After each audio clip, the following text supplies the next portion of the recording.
pembelajaran hari ini? Insya Allah kuat ya. Oke, sebelum kita mulai pembelajaran pada pagi hari ini, langkah baiknya kita berdoa terlebih dahulu ya. Belum berdoa kan? Oke, ketua kelasnya siapa? Ya, silakan untuk ketua kelas memimpin berdoa. Pertama kita berdoa mulai.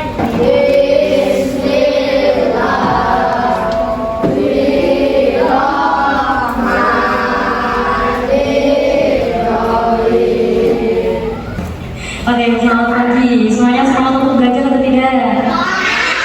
Semangat ya. Oke, hari ini belajarnya sama Bu Anis dulu. Kita akan belajar bahasa Indonesia ya. Nah, untuk hari ini Bu Anis minta semuanya harus berpartisipasi aktif. Semua harus aktif, tapi harus tetap kondusif. Jadi nggak boleh ada yang ngobrol sendiri. Nanti ketika Bu Anis menjelaskan atau selama pembelajaran kok ada yang mau ngobrol, Bu Anis tarik ke depan, nanti ngobrolnya sama Bu Anis di sini ke depan. Oke, menjelaskan sama teman-temannya nanti terkait hari ini kita belajar. Bu Anis harap semuanya bisa semangat, kita happy untuk pembelajaran. Jangan semangat ya kalau belajar ya. Oke, nah sebelum kita masuk ke pembelajaran hari ini, kita akan menyanyi dulu ya.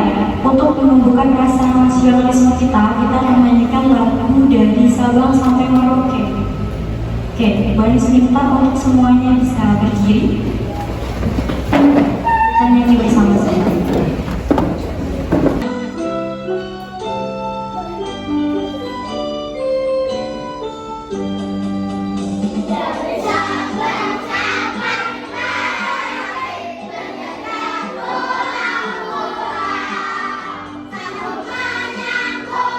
Oke, hari ini kita akan belajar apa? Teks prosedur. Oke, semuanya bisa dibuka dulu ya buku paketnya. Halaman berapa? 64. Oke, dibuka halaman 64. Di situ ada materi terkait dengan teks prosedur yang akan kita bahas pada pagi hari ini. Nah, kenapa kok kita harus belajar teks prosedur sih Bu? Nah, tujuan pembelajaran kita pada pagi hari ini yang mana yaitu adalah nanti melalui tayangan video yang akan Bu Anis tampilkan dan juga materi yang Bu Anis jelaskan, diharapkan nanti bisa memahami apa sih yang dimaksud dengan teks prosedur, kemudian ciri-ciri dari teks prosedur itu apa saja, struktur dari teks prosedur itu apa saja, dan tentunya juga nanti teman-teman semuanya bisa tahu bagaimana sih cara membuat teks prosedur yang baik dan benar itu seperti apa. Tapi sebelum itu, ada yang tahu nggak teks prosedur itu apa? Angkat tangan, ada yang tahu? Teks prosedur itu apa? Adalah teks yang berisi tentang beberapa langkah saja dan prosesnya tidak terlalu diikuti juga diperhatikan. Oke. Jadi secara singkatnya teks prosedur itu adalah teks yang berisi langkah-langkah atau apa ya istilahnya, tutorial melakukan sesuatu atau menciptakan suatu karya. Nah, kemudian kira-kira teman-teman pernah melihat teks prosedur itu di mana sih? Ada yang pernah melihat teks prosedur itu di mana? Di mana? Di YouTube. Ya, di YouTube ada. Misalnya apa? Apa contohnya? Resep makanan, betul. Itu bisa masuk dalam teks prosedur. Kemudian apa lagi? Di mana lagi yang sering kita temui? Seperti di bungkus Indomie. Pernah makan Indomie? Di belakang kan itu ada cara penyajian. Nah, itu juga bisa disebut dengan teks prosedur karena berisi langkah-langkah gimana sih cara kita memasak Indomie. Kan nggak mungkin ya kita buka bungkusnya langsung bisa dimakan, itu enggak. Ya ada mungkin ya dari kalian, tapi itu gak baik, harus dimasak dulu karena mie juga punya kandungan bahan kimia. Nah, cara memasak mie kan biasanya di belakang bungkusnya ada prosedurnya. Nah, itu yang akan kita bahas pada pagi hari ini. Kenapa harus ada judul dulu? Harus ada judul karena judul itu memperjelas, agar jelas apa yang dijelaskan. Misal kita membuat teks prosedur tiba-tiba yang pertama, siapkan 1 buah mangga. Terus mangganya diapain, mau dibuat apa? Kan belum tahu. Jadi harus ada judulnya dulu. Resep membuat jus mangga. Nah,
kegiatan. Tidak ada yang mau menambahi? Kita mengerjakan RKP. Di sini kalian punya lembar kerja. Lembar kerjanya ini nanti setiap kelompok tugasnya berbeda. Untuk yang visual tugasnya adalah untuk yang visual tugasnya adalah membuat poster. Membuat seperti tadi dicontoh, membuat poster yang pertama pembuatan suatu karya, tapi untuk topiknya kira-kira tentang apa nanti salah satu boleh maju ke depan untuk menulis kira-kira dapat topik apa sih. Ini nanti akan ada topik yang akan kalian pilih, apakah tentang makanan, minuman, atau tentang proses penggunaan alat atau untuk yang visual ya. Kemudian untuk yang auditory adalah cukup menuliskan latar-latarnya saja, tapi harus diberikan keterangan strukturnya. Ibunya yang makanan, kemudian latar-latarnya yang bagaimana itu diberikan keterangan.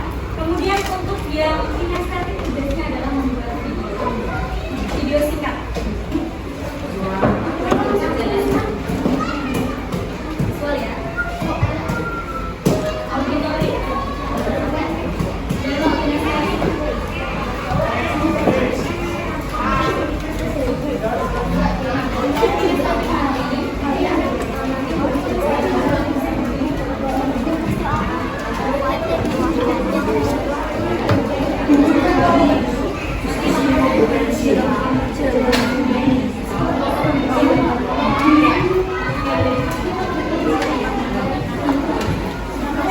Kemudian untuk yang visual dan juga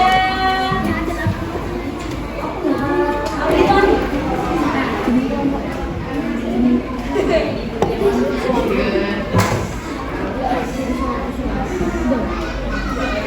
Oke, yang pertama dari kelompok ini hitungannya kelompok 1, 2, 3, 4 itu dulu ya. Sebenarnya ya. 1, 2, 3, 4. Kelompok berapa? Kelompok 1 pilih angka berapa? Pilih angka 3. Kalian tugasnya adalah membuat poster terkait dengan penggunaan alat barang. Boleh cari di Google, boleh cari di YouTube, silakan.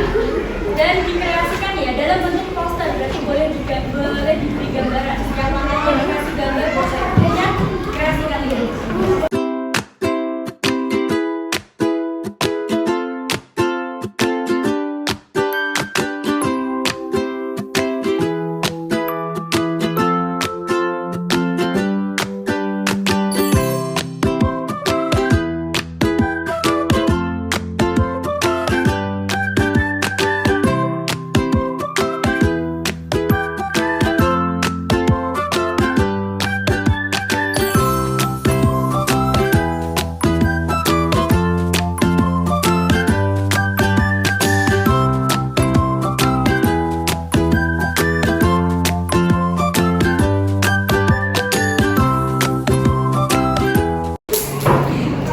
Lihat ya, penggunaan kipas angin, yaitu dapatnya tadi adalah penggunaan alat yaitu penggunaan kipas angin.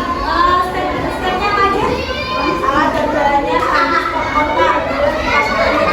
Langkah saya dalam menyalakan dan mematikan kipas angin. Pertama, colokkan kabel ke stop kotak. Setelah itu, kita tombol on pada kipas angin. Atur kecepatan udara dan gerakan kipas angin. Bila ingin mematikan, tekan tombol off dan kipas angin pun mati. Oke, kita kasih applause dulu untuk kelompok 1. Gimana kemarin? Dikasih apa? Dikasih B, kasih O, kasih B.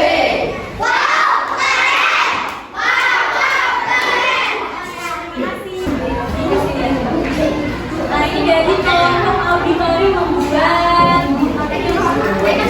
membuat jus apel. Tadi tugasnya adalah menuliskan latar-latar pembuatan jus apel dan juga menentukan strukturnya ya. Oke, strukturnya ada apa aja? Oke, untuk judulnya yaitu membuat jus apel. Tujuannya? Tujuannya karena jus apel sangat terlihat memiliki manfaat, memiliki vitamin A, C, dan K, mencegah dehidrasi dan mencegah penyakit. Oke, kemudian ada lembarannya juga. Kemudian ada kesimpulan. Ada yang biasanya jarang ada itu kesimpulan ya. Nah, kesimpulannya apa? Boleh dibacakan? Kesimpulannya jus akan lebih jika saat keadaan ingin akan merasa segar. Oke.